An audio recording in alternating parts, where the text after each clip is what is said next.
Hello every one. ഇന്ന് കോട്ടായിൽ നിന്ന് ചേച്ചി വെണ്ടയ്ക്ക തന്ന് വിട്ടിട്ടുണ്ടായിരുന്നു. വീട്ടിലുണ്ടായ വെണ്ടയ്ക്ക. അപ്പം അതിലാണ് ഒരു റെസിപ്പി ഉണ്ടാക്കാൻ പോകുന്നത്. ഈ ഷേപ്പിലാണ് കട്ട് ചെയ്ത് വെച്ചിരിക്കുന്നത്, നീറ്റായിട്ട് കഴുകിയ ശേഷം. ഇപ്പം നമുക്ക് ഒരു പാൻ ചൂടാക്കാം. അതിലേക്ക് ഇപ്പം എണ്ണ ഒഴിച്ച് കൊടുക്കുകയാണ്. അപ്പോൾ ഇപ്പം ഞാൻ ഉണ്ടാക്കാൻ പോകുന്നത് ഭിണ്ടി മസാലയാണ്. നമ്മുടെ വെണ്ടയ്ക്ക വെച്ചിട്ട് ഒരു മസാല, ഒരു നോർത്ത് ഇന്ത്യൻ സ്റ്റൈൽ. അപ്പോൾ എണ്ണ ചൂടാക്കിയിട്ടുണ്ട്. നമുക്ക് ആദ്യം നമ്മുടെ വെണ്ടയ്ക്ക ഒന്ന് ഫ്രൈ ചെയ്തെടുക്കണം. വെണ്ടയ്ക്കയ്ക്ക് ഒരു സ്റ്റിക്കിനെസ് ഉണ്ടല്ലോ. നമ്മളിപ്പോൾ വെണ്ടയ്ക്ക കറി ഉണ്ടാക്കുമ്പോൾ എന്തായാലും അതൊന്ന് വഴറ്റാറുണ്ട്. എന്ന പോലെ തന്നെ നമുക്ക് എണ്ണയിൽ ഒന്ന് വഴറ്റിയെടുക്കാം, കുറച്ച് ഉപ്പ് ചേർത്തിട്ട്. അപ്പോൾ വെണ്ടയ്ക്കയിൽ ഉപ്പും പിടിക്കും. അപ്പോൾ ഇവിടെ വെണ്ടയ്ക്ക ഫ്രൈ ചെയ്തുകൊണ്ടിരിക്കുകയാണ്.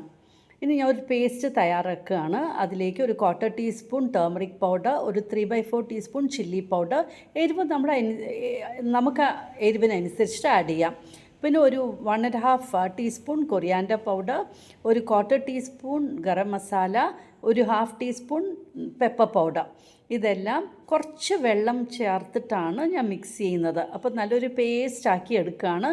അപ്പോൾ സ്മൂത്ത് പേസ്റ്റാക്കി കിട്ടുകയും ചെയ്യും. അപ്പോൾ പേസ്റ്റ് ഇവിടെ റെഡി ആയിട്ടുണ്ട്. വെണ്ടയ്ക്കയും നമ്മുടെ മൂത്ത് വന്നിട്ടുണ്ട്. ഇനി നമുക്ക് ഈ പാനിൽ നിന്ന് വെണ്ടയ്ക്ക മാറ്റിയെടുക്കാം. വെണ്ടയ്ക്ക മാറ്റി നമ്മുടെ പാനിൽ എണ്ണയുണ്ട് എപ്പോഴും ബാക്കി. അതേ എണ്ണയാണ് യൂസ് ചെയ്യുന്നത്, വേറെ എണ്ണ ആഡും ചെയ്യുന്നില്ല. ഇതിലേക്ക് ഇപ്പോൾ ഒരു 1 ടീസ്പൂൺ ജീരകം ആഡ് ചെയ്തിട്ടുണ്ട്, നമ്മുടെ നല്ല ജീരകം. അപ്പോൾ ജീരകം ഒന്ന് പൊരിഞ്ഞ് വരുമ്പോൾ നമുക്ക് ഒരു സവാള ചെറുതായിട്ട് ചോപ്പ് ചെയ്തത്. ഇതൊരു വലിയ സവാളയായിരുന്നു, അപ്പോൾ നല്ലപോലെ കിട്ടിയിട്ടുമുണ്ട്. ചെറുതായിട്ട് ചോപ്പ് ചെയ്തു.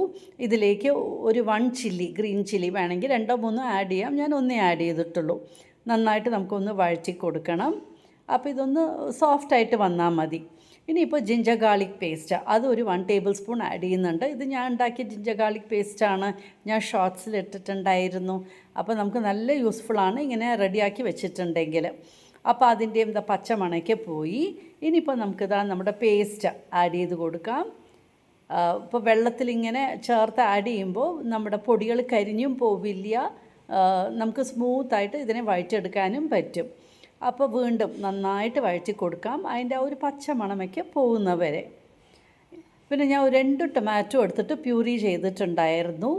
മിക്സിയിൽ അടിച്ചെടുത്ത് നമ്മുടെ 2 തക്കാളിയുടെ പ്യൂരിയാണ്. ഇപ്പോൾ ഇതും ആഡ് ചെയ്ത് കൊടുക്കാം. എന്നിട്ട് തക്കാളിയും നന്നായിട്ട് അങ്ങോട്ട് വഴറ്റി കൊടുക്കാം. ഇപ്പോൾ നമ്മൾ തക്കാളി പീസസ് കട്ട് ചെയ്ത് വഴറ്റിയാൽ അത് ഇങ്ങനെ ചെറുതായിട്ട് കടക്കുമല്ലോ. ഇതാകുമ്പോൾ ഒന്നും കാണുകയുമില്ല.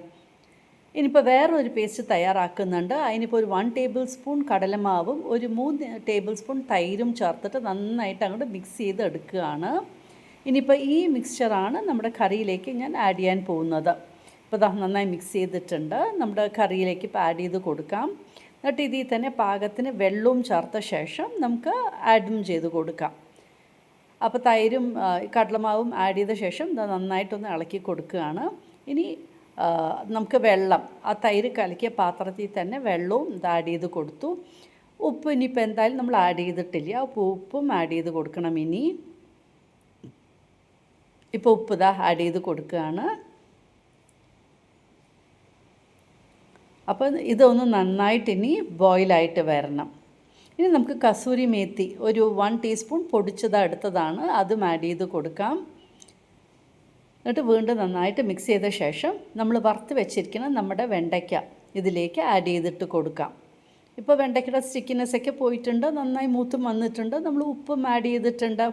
എന്നാലും ഒന്ന് ഇളക്കിയ ശേഷം ഉപ്പ് വേണോ നോക്കണം. ഉപ്പ് വേണമെങ്കിൽ ആഡ് ചെയ്ത് കൊടുക്കാം, ഇല്ലെങ്കിൽ ഇങ്ങനെ തന്നെ നമുക്കിതൊന്ന് തിളപ്പിക്കാനായിട്ട് വയ്ക്കാം ഒരു 2-3 മിനിറ്റ്സ്. അങ്ങനെ നമ്മുടെ ഭിണ്ടി മസാല റെഡി ആയിട്ടുണ്ട്. ചപ്പാത്തിയുടെ കൂടെ ചോറിൻ്റെ കൂടെയൊക്കെ കഴിക്കാൻ പറ്റിയ ഒരു നല്ല റെസിപ്പിയാണ്. ഒന്ന് ട്രൈ ചെയ്ത് നോക്കൂ. നിങ്ങൾക്ക് ഇഷ്ടമായി കാണുമെന്ന് വിചാരിക്കുന്നു. Thank you for watching my YouTube channel.